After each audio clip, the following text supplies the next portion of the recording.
Testing, testing.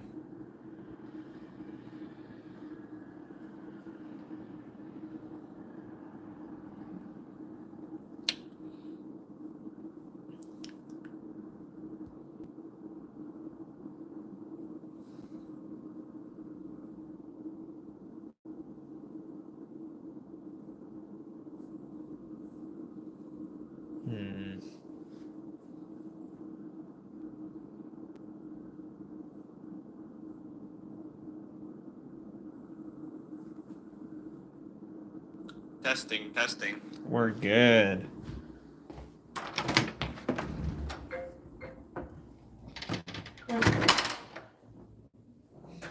Let's see.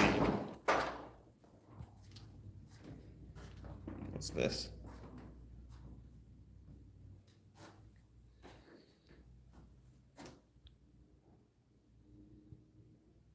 Stop the stream. I'm not trying to stop the stream.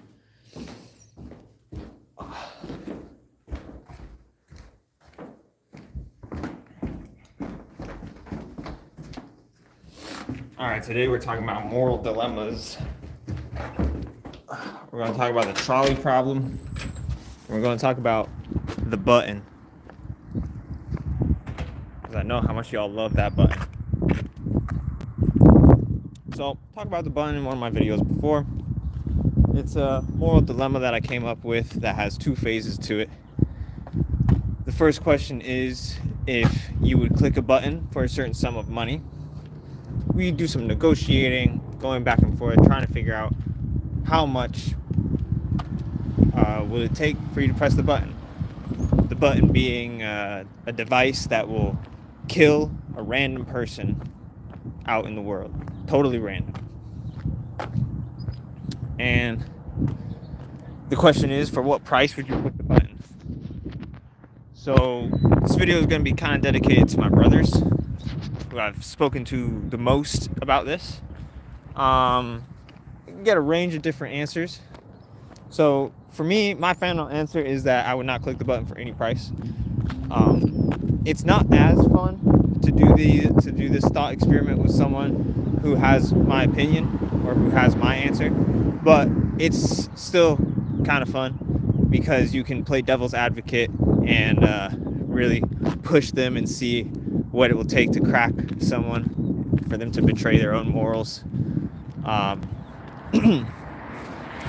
So looks like prices range for a human life range from priceless to like $484.99, and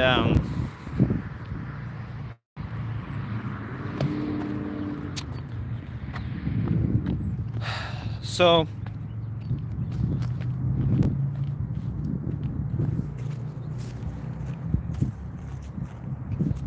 it's so nice out.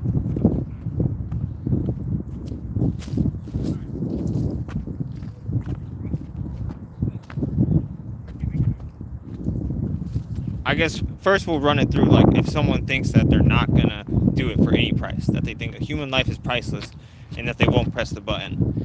As devil's advocate, it's fun to say, okay, well, what about your family? Or, what about what you could do with that money? Think about billions of dollars, millions. Write your own check. You could change the world. You could save lives with that money. And all you have to do is give up one random who's a fuck-a-what's-its. So, are you sure you're doing the right thing here? You just gotta let one life go, and you could pull nations out of poverty. I would say that I highly doubt that I could do that good with money. I'd probably find a way to fuck it up, end up corrupt. And at the end of the day, it's just not my place to take a life away, to impose my own will onto the world at its own expense for this fantasy that I could fix the world. All I have to do is sacrifice some people, so that way I could have the power. And if I had the power, I would save the world. Obviously, that's an egotistical fantasy. And then with people who put a price on the human being, say that they're not priceless, they There's a few ways that you could go about it, right? You can ask, like, okay, so is this what you worth, what you value the average human life at? Because since it's a random person, we have to assume that whatever value they possess, if you think that humans like vary in their value, we're forced to assume that this is the value of the average person. If you can get them to concede that, it helps set up for the second phase of the dilemma.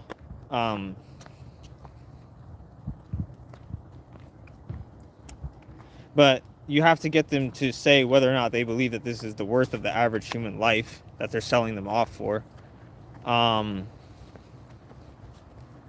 if they say yes, then that's fine. If they say no, then you got to work through that with them, because then they're selling off a person we are forced to assume for less than they are worth.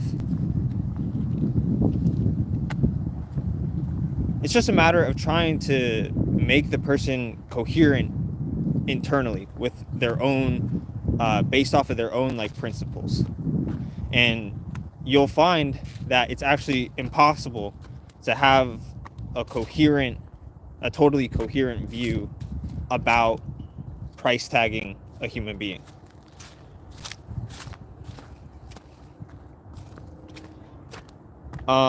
Another thing that commonly comes up is eventually they'll say, like, okay, so I shouldn't click that button.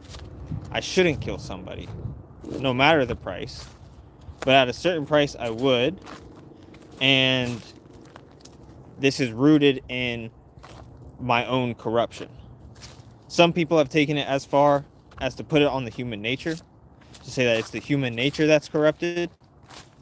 But then they'd have to substantiate that. It's really hard to talk about because it varies so much from person to person how they're going to deal with this dilemma. And there's just so much that goes into it. And then there's the second phase of this dilemma is, okay, well, would you, if they're going to say that they wouldn't click it or for any price, would you click it if your life is on the line? If the default is on you, this is basically like a trolley problem situation. You and another person are on the tracks. The trolley's coming your way. Would you flip the switch and sacrifice the person on the other track to save yourself? I've heard people say, one of my brothers say, oh, well, at that point, it's not about right or wrong. It's just survival. As if the category of survival somehow like transcends morality, which is ironic because this is the one of my brothers that considers themselves Christian. And so, like, okay, where did the story of Christ find their, culmination? In the resurrection, which implied a self-sacrifice. And so you can't just cop out and say, oh, it's just survival at that point. Like, it sounds cool when you say it, sure, but at its heart, it's a very pagan attitude, very primitive attitude. And no, it's not just about survival. There are goods beyond survival.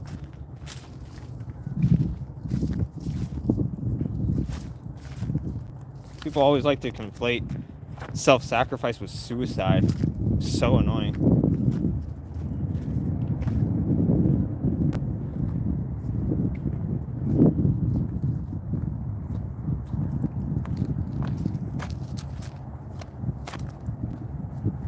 I never really liked the trolley problem, but it's been cooler to think about when you kind of play around with it. If the default was on 5 people, you had to flip the switch and then it would switch tracks, only kill one person, would you do it? My reasoning is like, I came up with some silly reasoning, like, oh, it must have been God's will to just kill those 5 people if that's how things were going to go. And so I wouldn't want to impose my will into the situation. But then what if, let's say, that earlier someone else before you was at the switch. The train was the trolley was coming down the track and it was going to kill that one person. But that one person was their family member. So they flipped the switch to kill the other 5 people. And then it comes to you. Now you're in the trolley problem. And now you know that the default situation, what God intended, I might have said, wasn't even the case. And that some other human imposed their will on the situation. Well, now what am I going to do? So I can't assume that whatever was going to happen was what God intended. And when you look at this whole situation, it's a rotten situation. It is and so we're forced to assume that God's not behind the dilemma. Nothing is. It's just a tragedy, just an absurd tragedy with nothing behind it, with no meaning. And you're caught in the middle of it. So what are you going to do? And then you start thinking in terms of utilitarianism. Okay, well, what would minimize suffering? The least amount of deaths, right? Or maybe we value life. Human life in itself is valuable. So we should flip the switch, kill the one person, save the 5. More life, more good. Yes. But murder's wrong. That's killing someone. You're killing them with your own hands. When you grab that switch and you pull it, you just killed that person. Sure, I guess you could say that you saved the 5 others. But does saving a few people justify killing one? Killing one, robbing their life out from under them, when they had really nothing to do with this situation.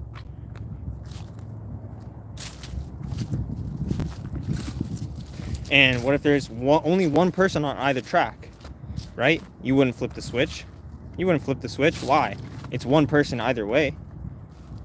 Oh, okay. Let's say that the default right now, the person on the track who is going to die, is a family member of yours, someone you know, someone you care about. Now you're going to flip the switch? Oh, why? Didn't you just say it's just one life either way? How does the fact that you know the person change anything?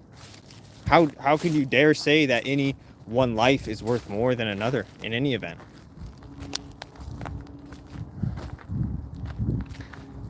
And a lot of the times, these questions, they go beyond morality, and they force you to ask metaphysical questions.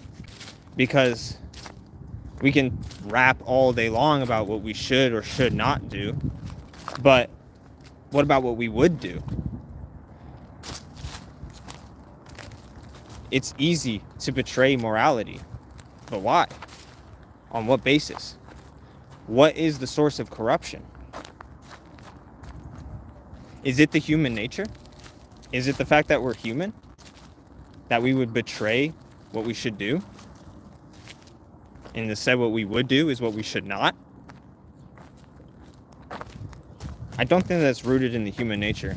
Like with the button situation, I don't think that the reason why anyone who might betray what they should do in that situation and save their own skin or sell someone off for money and worldly gains is because they're human. I'd be hard-pressed to find any way to justify that and to prove that the human nature is corrupted inherently, and that the human nature is inherently evil.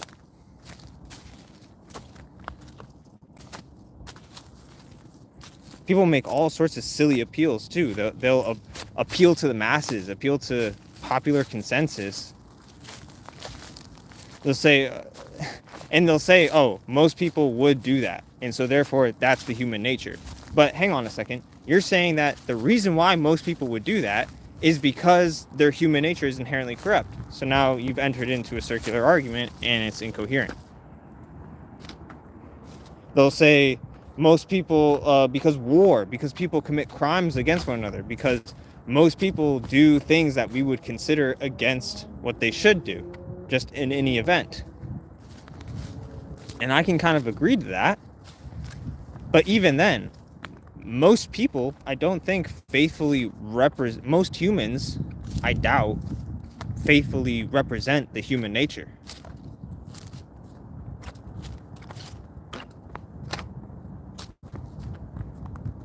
And it doesn't matter what most humans do. That doesn't say anything about what the human nature, what it means to be human.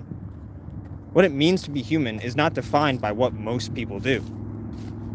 What is it defined by? I keep coming back to this idea that, I mean, not to be that guy, bring religion into this, but I think human nature is good. I think human nature is good, and my reasoning for that is that God is good and the creator of all things. And God wouldn't create poorly. God wouldn't create evil. Evil is a betrayal of God's work. Evil is the betrayal of what should be, of how things are actually.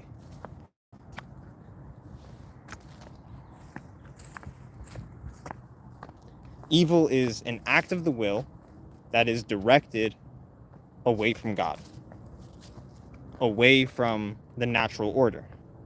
And so all these examples of humans doing wrong things doesn't say anything about the human nature. And those are actually all examples of people betraying the human nature.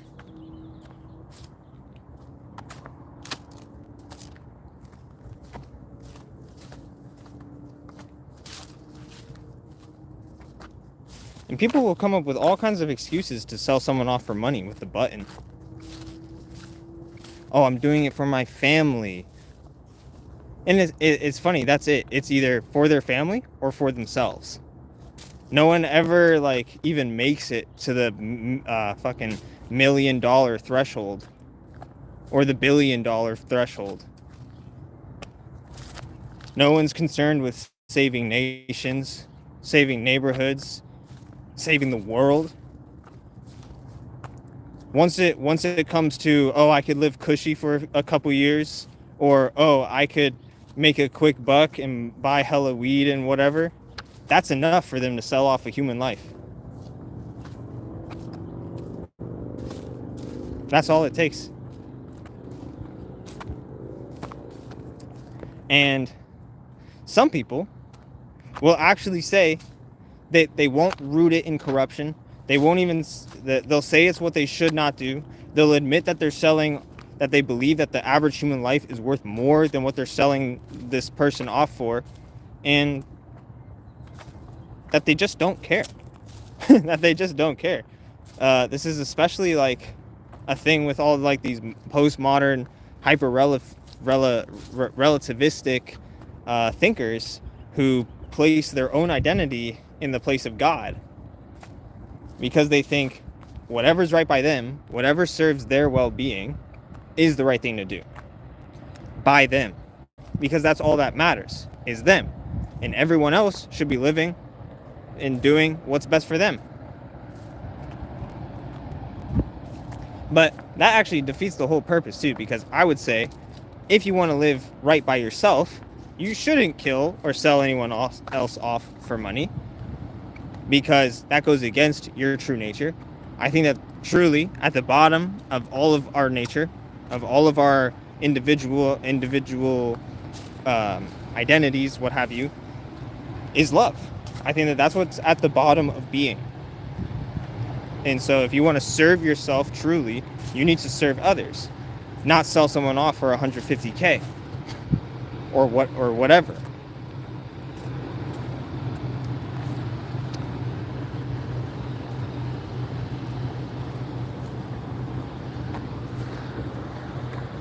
People come up with all kinds of excuses to betray themselves for nothing, over and over again.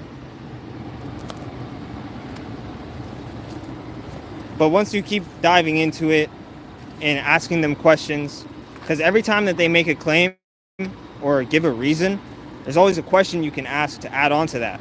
Because, like I said, and I can't run through an example here because it's just me here on my own, but if you have this conversation with someone and you keep asking the right questions, you'll find that it is impossible to have a coherent philosophy of ethics, to have a coherent moral system,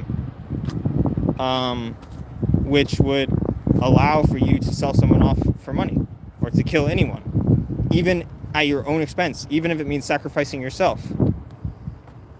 The only conceivably coherent ethical system is one in which sacrificing yourself for your fellow man is a legitimate calling.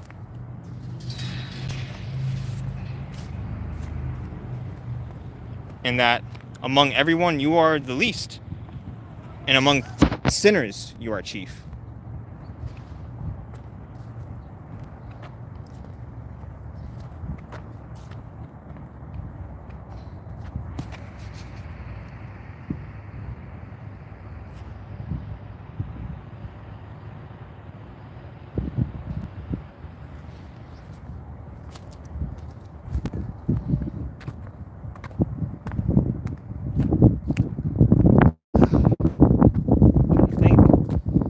Where does this thing go? You ask someone, press a button for money, yay or nay. They say yay. You work out how much. Eventually you come to a number. Maybe it's a few K.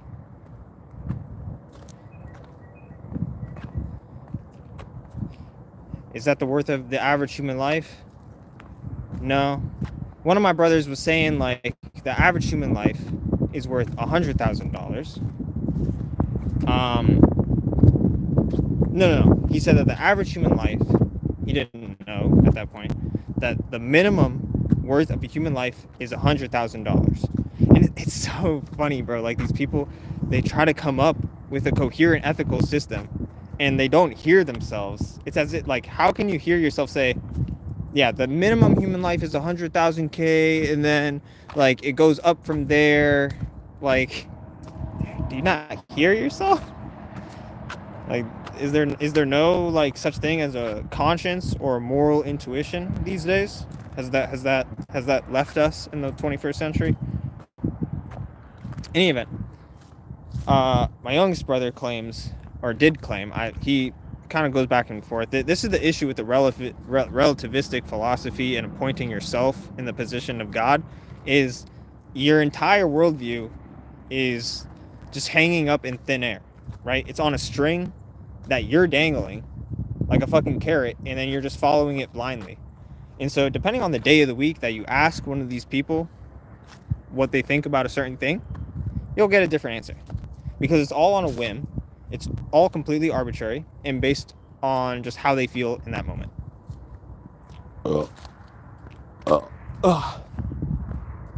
So, according to a certain someone I know, $100,000 is the minimum worth of a human being. And people's value can go up from there, not down.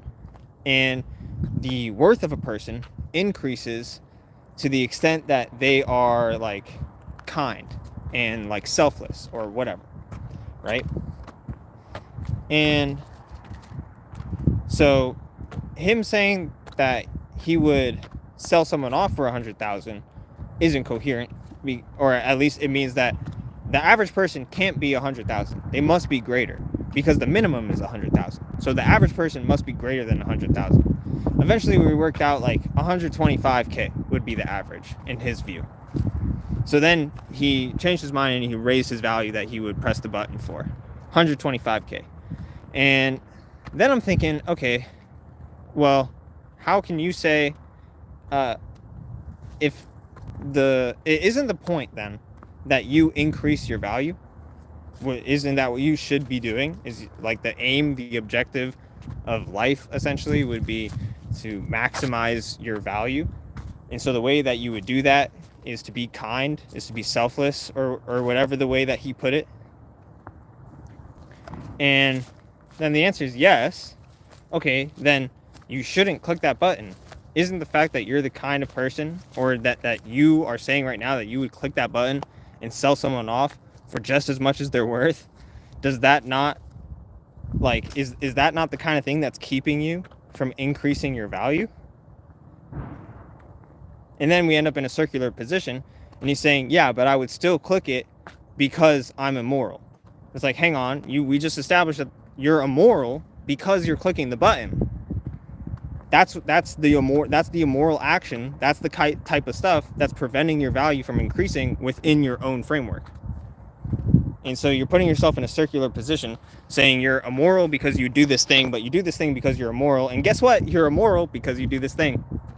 And infinite regression.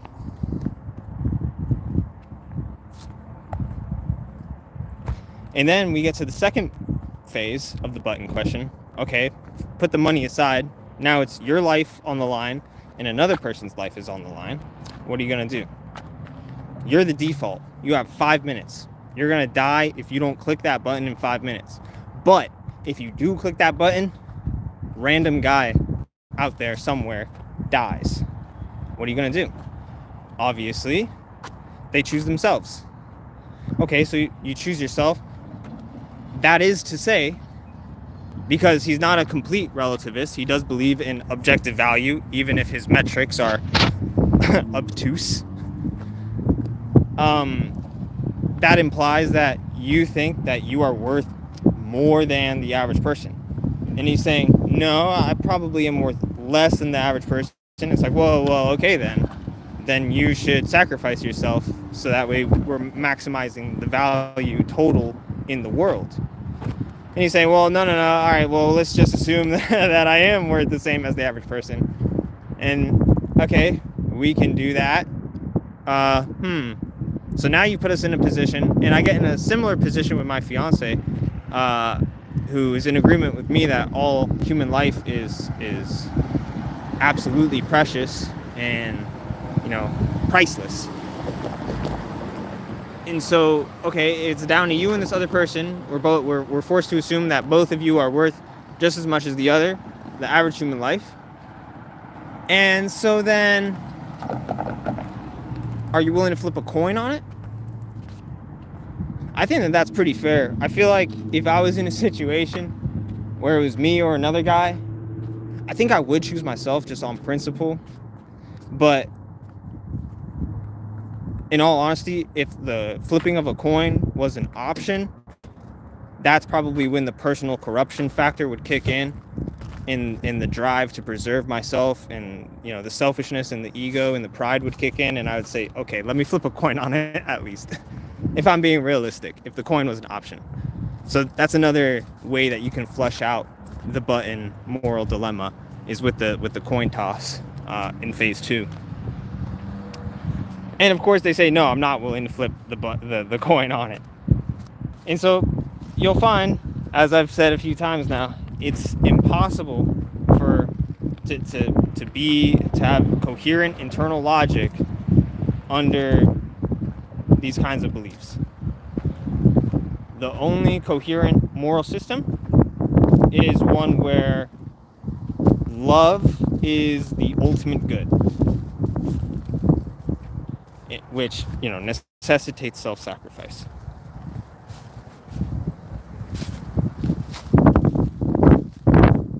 I hope I do not end up with a tick, man. I found a tick on myself earlier today. That was not very swag money.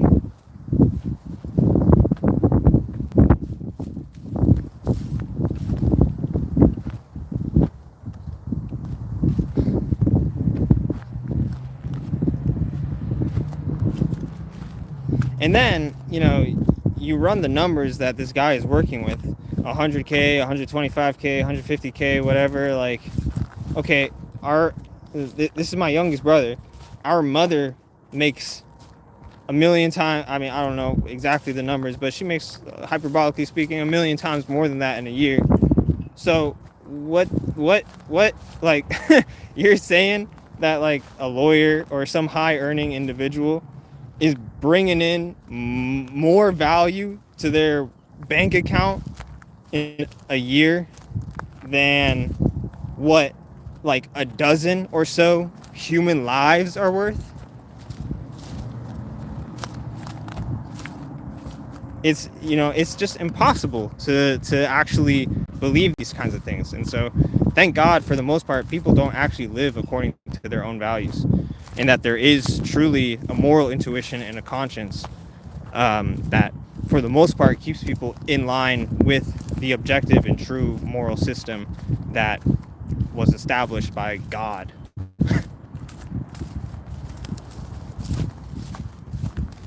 But yeah, the corruption thing, I think, is the only viable excuse. And it's not really even a viable excuse. No, it's not an excuse whatsoever. It's an explanation, right? Because we know what we should do, but that we do not do. Instead, we do what we will not to do. We do what we should not because we are corrupted. That's the only explanation.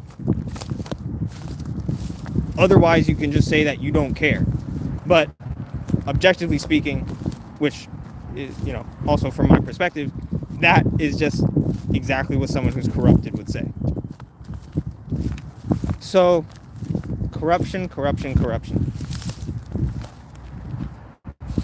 Some have put it on the human nature. It's not the human nature. Nothing that has ever been created, including, if not especially, the nature of humanity, is in itself corrupted or evil. Everything is good in itself.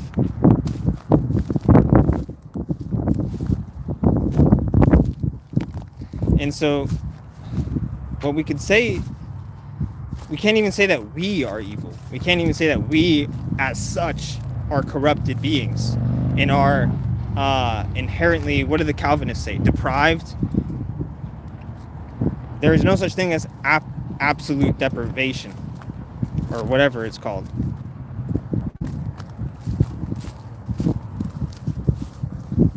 The explanation is, I guess, weakness, right?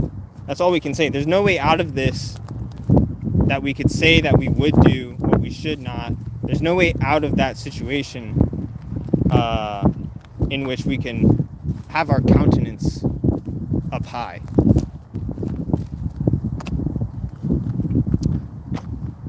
The only way out of that is in shame and in humility, in recognition of our own weakness, our own disparity.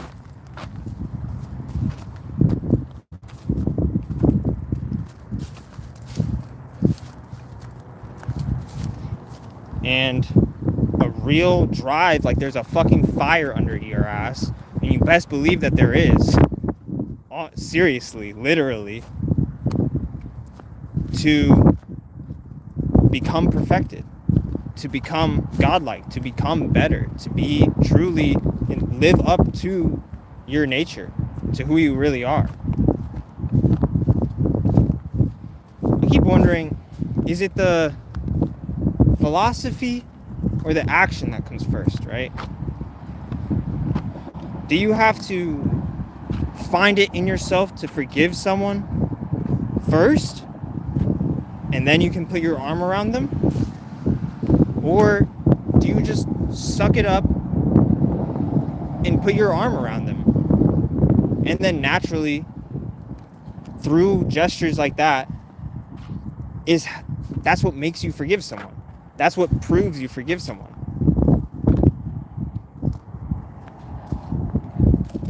And that there's no thinking that you have to do first to come to the consensus that, yeah, I'm gonna forgive this person. There's nothing that they need to do first. There's no conditions. First and foremost, you act with love and grace. And you give gifts, you help them, even if you don't want to. And then eventually, you come to your senses through those kinds of actions. And forgiving someone has nothing to do with them. And it has nothing to do with whatever's going on in your head or your heart.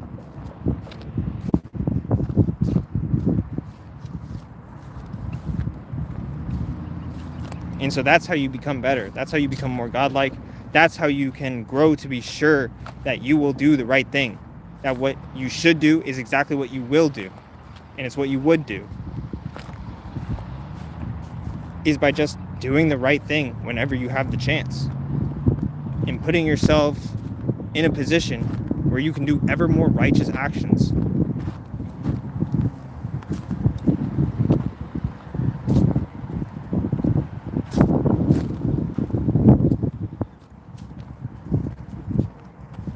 Climbing a mountain, whatever it takes, whatever it is. Let your light so shine before men, so that they may glorify your Father who is in heaven. That they may see your good works and glorify your Father who is in heaven.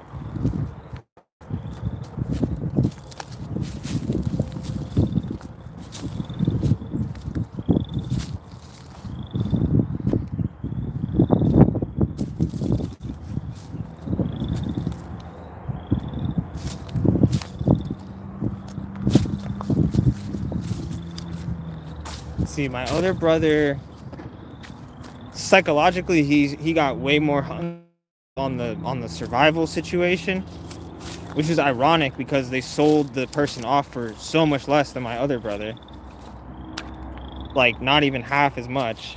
Of course, we're only talking about in the $100,000 range, so it's not like any, you know, we're lowballing here either way, guys.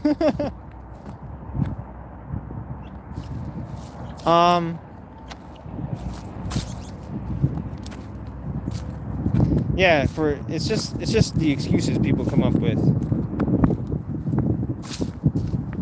that they would do it for their family when they would just buy fucking weed. We all know it, dude.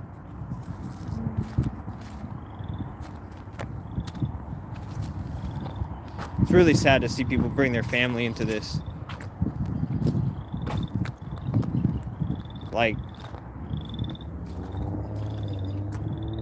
ugh. It's gross. Can't even get into it.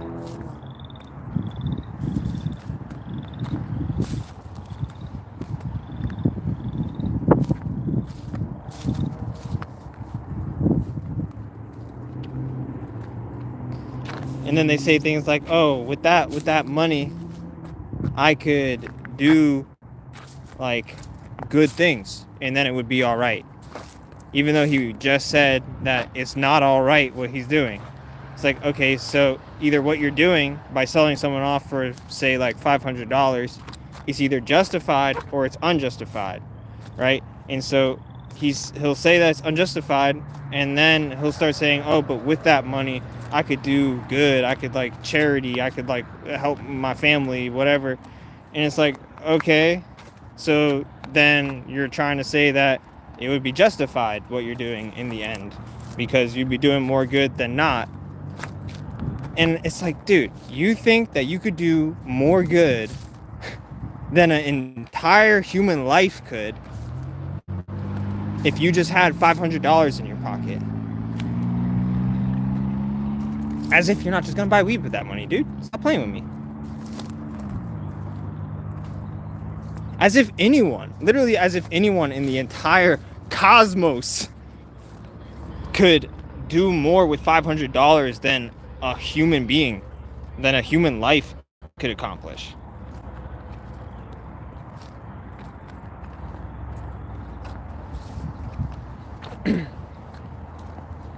So, back to the trolley problem. Oh, it's out. Back to the trolley problem.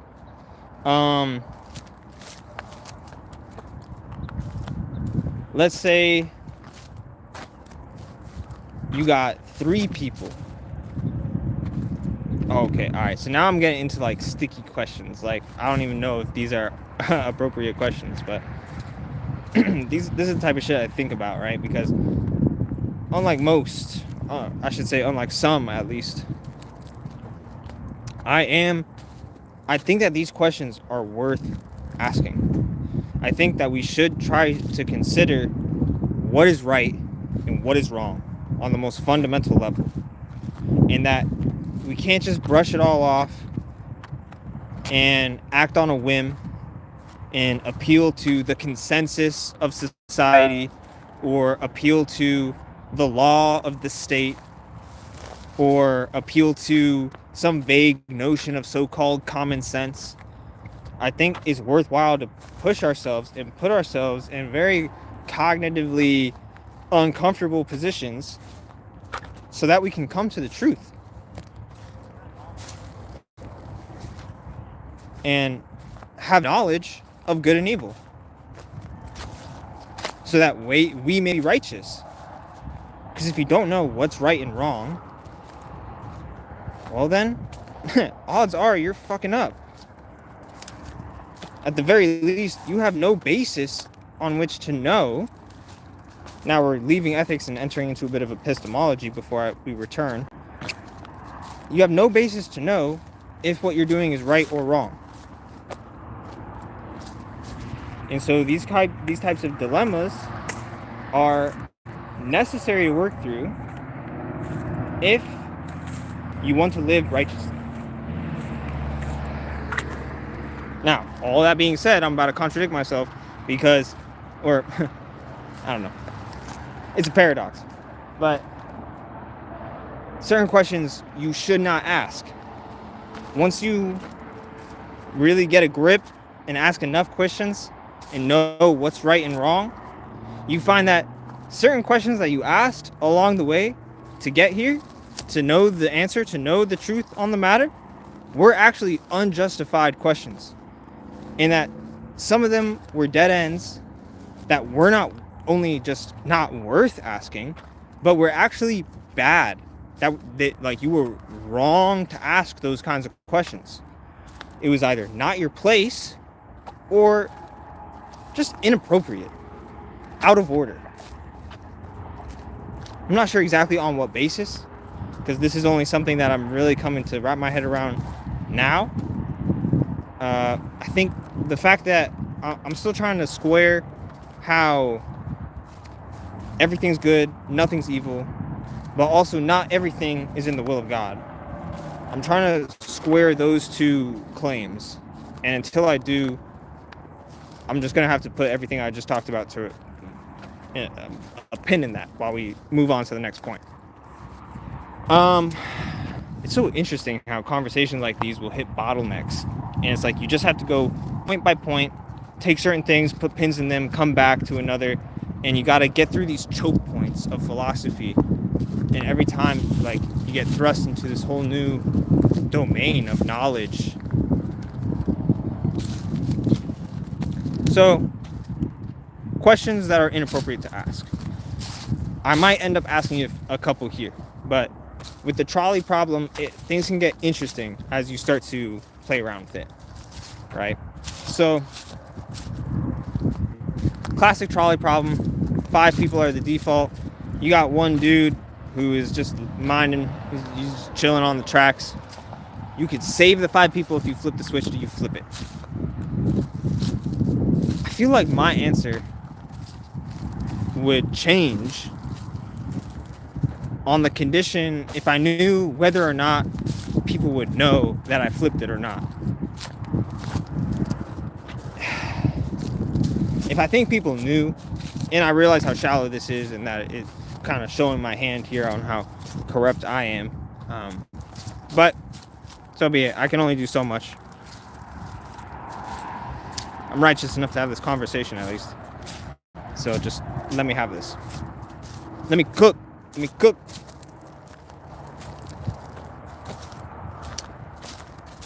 I think if no one knew, I would flip the switch.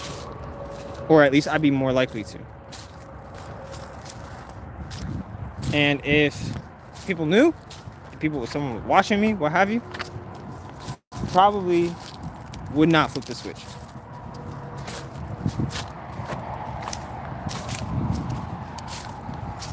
And now, I ran through some of this earlier, but I need to catch up to where I was because we got into more depth with the button, so gotta come back to the trolley problem.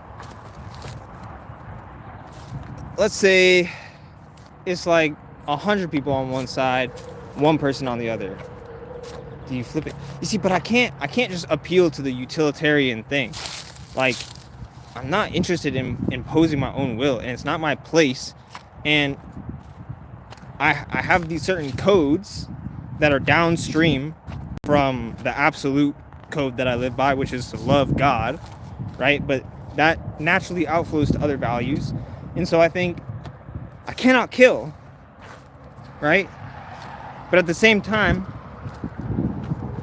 well, if a human life is priceless, then whether or not there's a million people on one side and one person on the other, like, it doesn't matter, because it's all infinity at the end of the day, right? But certain infinities are greater than others.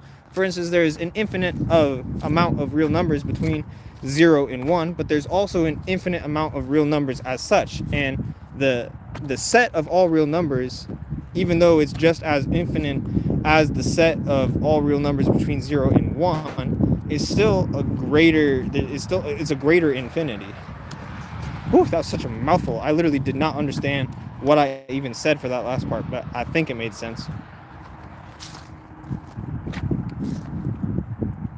So,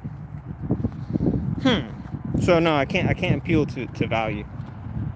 I can appeal to the fact that murder is wrong, but saving people is good, and life is good, and so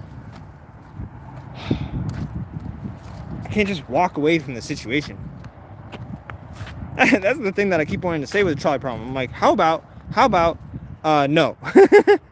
How about nothing? How about neither? How about I never saw anything?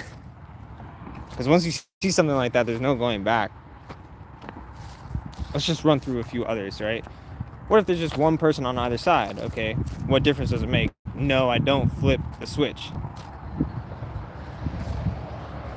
Okay, what if the person who the trolley's coming at is someone you love, someone you know personally, family member, friend, whatever? Okay, well, there's one person either way, right? So I don't flip the switch. Nope, that was bullshit. I was lying to myself. That doesn't hold up. Once you just switch one little factor. And then, there you go. Boom. This is it. This is the line. Because you hit the fact that the next question I feel compelled to ask is, who is it? Right? Who among those I know and love personally is it? And that is not cool. That is not the right question to ask. This is why, I feel like I've been short-circuiting for like the past 5-10 minutes.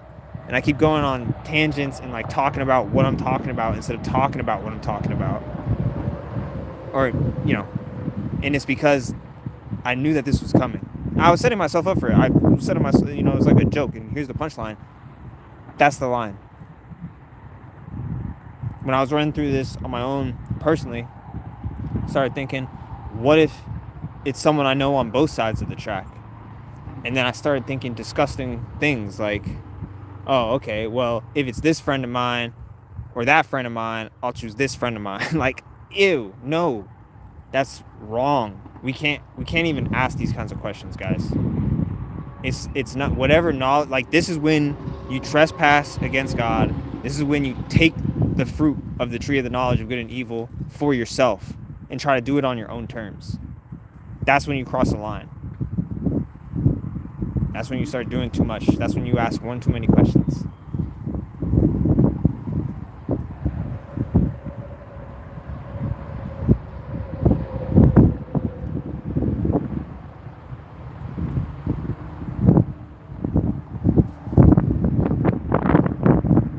This is the line, guys. We go no further.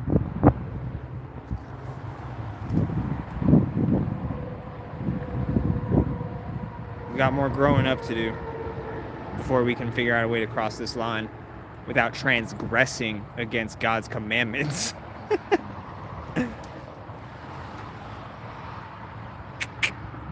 Deuces. Time to head back. Another question that came to mind. This is like total hypothetical. I took myself out of the situation entirely and just thought about, what if it's someone's children, right? And they have two of their children on one side and one of their children on the other side. and the 2 children are the default. Could a parent take that into their own hands and kill one of their own children so that they could save 2 of their own children? How could they? And I'm sure, and this is when we pull up to that line again, it's because, I mean, maybe it might just depend on the context, which child is on which side. What kind of lives have they lived? What's their relationship exactly, individually, each one particularly, specifically, with this one parent who's making the choice. Nasty stuff. I fucked up.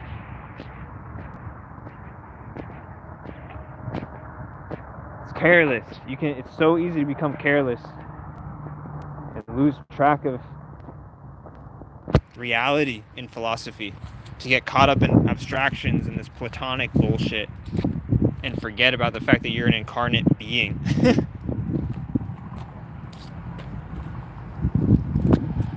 It's too easy to talk about stuff like this carelessly.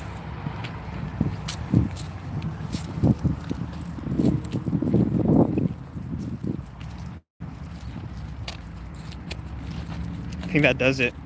I think that's all the kind of moral dilemma kind of stuff that I've been working with today.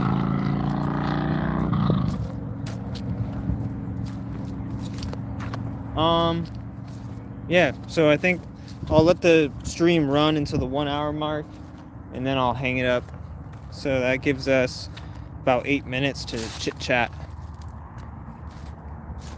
Beautiful day out here in Minnesota, guys, I'll tell you what. Not moving to Alaska. Too much going on. We got a wedding coming up. We got a baptism coming up. We got a whole nother life to live with our parish. So we gotta take it easy. No big moves quite yet.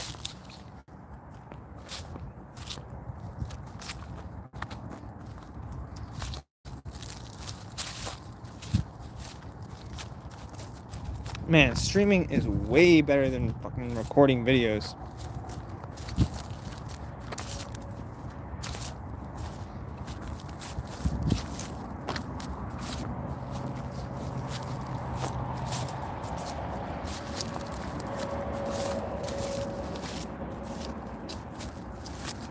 Man, I'm hungry. I think I'm gonna go grocery shopping when I get back. I walked too far. I seriously, usually I kind of pace back and forth on the railroad, but this time I just kept going. I've never been this far before. Honestly, I don't know where I am. So, we got some walking to do. But, just like last time, I'll have some time after this call. I can contemplate, remember God, remember I'm going to die one day, walk in silence for a little bit.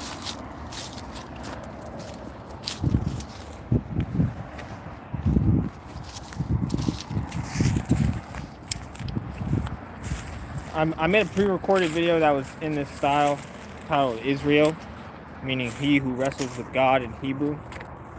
And I think I might record a stream on that topic because I'm really struggling with this idea that not everything is in the will of God. And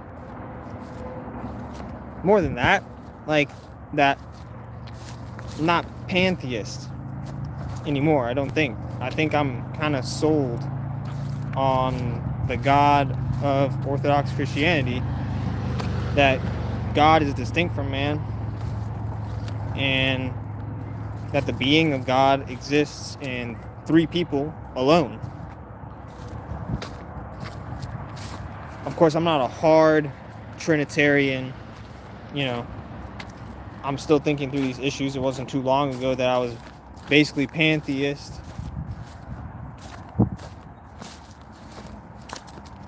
But this is something I've been working with. Like, I think we forget just how powerful, loving, and knowing God is. And to that extent, how godlike they can make their creation. And this is all to say just how graceful, good, wise, and powerful humanity is. And that humanity was made to share their life with God as something like an equal. Not as an equal, but something like an equal. Something like how in a marriage, a bride is below her husband, but they're still equal. Something like equal. And that's what it means to join ourselves to the church, is to become brides of Christ. Christ being the man who is also God. And so that's that connection point. That's the link that we have to enter into what God intended for us, to the true purpose of life, of humanity, to fulfill our humanity and live as brides of Christ, as partners with God.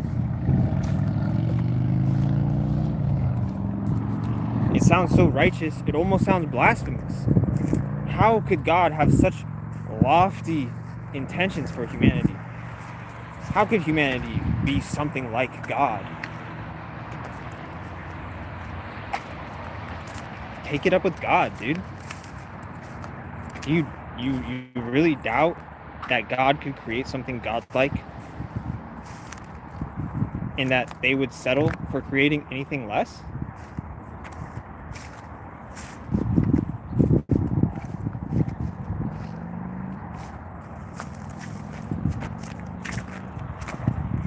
It's not boastful. It's not blasphemous. It's fucking humbling.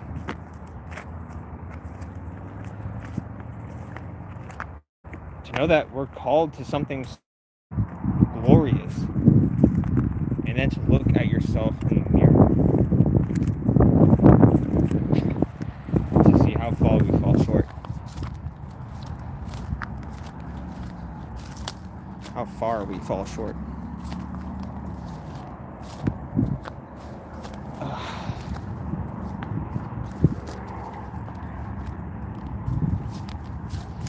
Just like I said earlier, like this is really like, this has got to get squared with the idea that nothing's evil. Because maybe it's not that nothing's evil, right? I keep saying maybe it's not that nothing's evil. Like I keep having this idea that evil is actually an act of the will. So it's not a thing, it's an action. And it's an act of the will that is directed away from our purpose.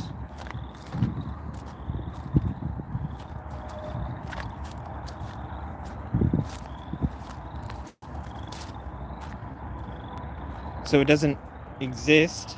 It doesn't have a categorical. Well, no, it does have it under the category of actions. It exists. Yeah, you see this. I'm not gonna embarrass myself trying to think through this when I only got like 50 more seconds left on the stream, but maybe it's something I'll try to flesh out on the way back home.